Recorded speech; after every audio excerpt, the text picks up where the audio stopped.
Hello, welcome back to my channel. तर शौर्यला आमच्या जिथं जागा मिळेल तिथं खेळायचं असतं. तर आज माझा स्टॉल होता, म्हणजेच माझं एक ज्वेलरी ब्रँड आहे, त्याच्यासाठी मी स्टॉल लावणार होते आणि त्या जागेवरती मला जाण्यासाठी खूप उशीर झालेला होता.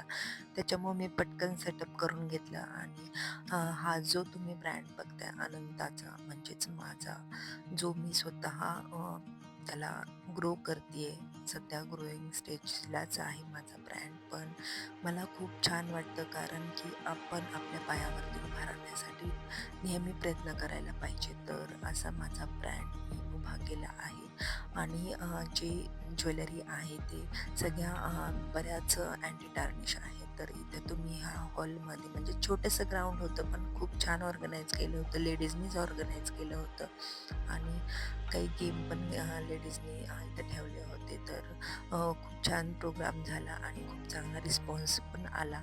तर असा जवळपास स्टॉल होता आणि एक आपल्या ला एक एक्सपिरियन्स पण मिळतो, त्याच्यासाठी मी सतत ट्राय करत असते आणि सतत एक्सपिरियन्स घेत असते. तर तुम्हाला जर काही ह्याच्यामध्ये इंटरेस्ट असेल तर नक्की माझ्या वेबसाईटला तुम्ही व्हिजिट करू शकता. माझ्या वेबसाईटचं नाव आहे anantastore.com.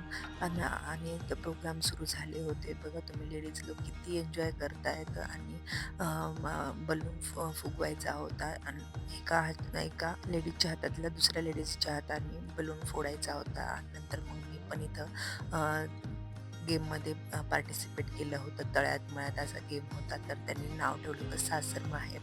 तर जंप करायचं होतं, जसं ते अनाऊन्स करत होते त्याच्यानुसार. पण मी इथं 3ऱ्या की 4थ्या लेव्हलला मी हारले होते. पण काय नाही, त्याला काय होतं, पार्टिसिपेट करण्याला खूप महत्त्व असतं असं मला वाटतं. गेम झाल्यानंतर आम्ही थोडासा डान्स पण केला आणि फोटोज वगैरे काढले. ही जी येलो साडीमधल्या मॅडम दिसत आहेत त्या ऑर्गनायझर होत्या आणि दुसरा एक गेम होता, तो होता बिस्किट आपल्या फोरहेडवरती ठेवायचं आणि तसं खायचं. पण काय, त्या एका मॅडमला जमलं होतं आणि त्यांनी खूप छान ट्राय केला होता. आमच्या वहिनीने पण ट्राय केला पण त्यांना जमलं नाही. त्यांचं 2 वेळेस बिस्किट पडलं, तरी त्या परत ठेवून परत त्यांचं चालू होते प्रयत्न. तर असा गेम खेळल्यानंतर मग लेडीजने डान्स केला आणि आमच्या स्टॉलचा शेवट झाला. असे स्टॉल वगैरे लावले होते. मग आम्ही त्यानंतर आम्हाला खूप उशीर झाला होता आणि आम्ही सामान तिथेच ठेवलं होतं लॉक करून. तर रात्रीचे 10 वाजले होते, त्यामुळे आम्ही बाईकवरती लवकर घरी आलो. तर असा होता माझा आजचा दिवस. See you next video. Bye.